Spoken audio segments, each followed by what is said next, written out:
ನಮ್ಮ ಬ್ಯಾಂಗ್ಳೂರಲ್ಲಿ ತುಂಬ ಕಡೆ ಮೈಸೂರು ಪಾಕ್ ಮಾಡ್ತಾರೆ. ಆದರೆ ಇದು ಒಂದೇ ಜಾಗ ಅನಿಸುತ್ತೆ ನನಗೆ ಬಿಸಿಯಾಗಿರುವಂಥ ಮೈಸೂರು ಪಾಕ್ ಸಿಕ್ಕಿದ್ದು. ತುಂಬ ಬಿಸಿಯಾಗಿತ್ತು, ತುಂಬ ರುಚಿಕರವಾಗಿತ್ತು.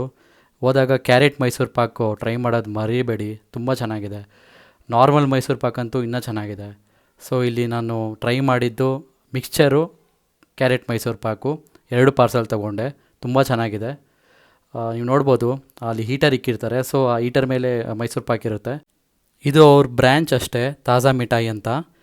ಸೊ ಇಲ್ಲಿ ನಾವಿವತ್ತು ಬಂದಿರ್ತಕ್ಕಂಥ ಜಾಗ ಬಂದುಬಿಟ್ಟು ಜೆ ಪಿ ನಗರಲ್ಲಿ ಇರೋದು. ಸೊ ಲೊಕೇಶನ್ ಡಿಸ್ಕ್ರಿಪ್ಷನಲ್ಲಿ ಮೆನ್ಷನ್ ಮಾಡಿರ್ತೀನಿ. ಸೊ HDFC ಬ್ಯಾಂಕ್ ಪಕ್ಕದಲ್ಲೇ ಇದೆ.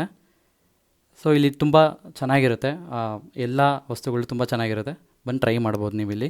ಸ್ವೀಟ್ಸು, ಖಾರ ಆಗಿರಲಿ, ಸ್ವೀಟ್ಸ್, ಬಾದಾಮ್ ಮಿಲ್ಕ್ ಆಗಿರಲಿ, ಎಲ್ಲ ತುಂಬ ಚೆನ್ನಾಗಿರುತ್ತೆ. ಮತ್ತು ಇವ್ರದ್ದು ಓಮ್ ಅಂದರೆ ಲೈಕ್ ಮಿಠಾಯಿ ಫ್ಯಾಕ್ಟ್ರಿ. ಇಲ್ಲಿ ನೀವು 3 in 1 ಅಂತ ಹೇಳ್ಬೋದು ಮಿಠಾಯಿ ಫ್ಯಾಕ್ಟ್ರಿ. ಯಾಕಂದರೆ ಇಲ್ಲಿ ನಿಮಗೆ ಮಿಠಾಯಿ ಕೂಡ ಸಿಗುತ್ತೆ, ಮತ್ತು ಇಲ್ಲಿ ನಿಮಗೆ ಚಾಟ್ಸ್ ಕೂಡ ಸಿಗುತ್ತೆ, ಮತ್ತು ಇಲ್ಲಿ ಬೇಕ್ರಿ ಐಟಮ್ಸ್ ಕೂಡ ಸಿಗುತ್ತೆ. ಸೊ ಅದಕ್ಕೆ 3 in 1 ಅಂತ ಹೇಳ್ಬೋದು ಇಲ್ಲಿ. ಇದು ತುಂಬ ದೂರ ಇದೆ. ಸೊ ಜೆ ಪಿ ನಗರ್ ಬ್ರ್ಯಾಂಚಿಂದ 8 ಕಿಲೋಮೀಟ್ರ್ ದೂರ ಇದೆ. ಬಂದು ವಿಸಿಟ್ ಮಾಡಿ, ಎಲ್ಲ ಟ್ರೈ ಮಾಡಿ. ನನಗಂತೂ ತುಂಬ ಇಷ್ಟ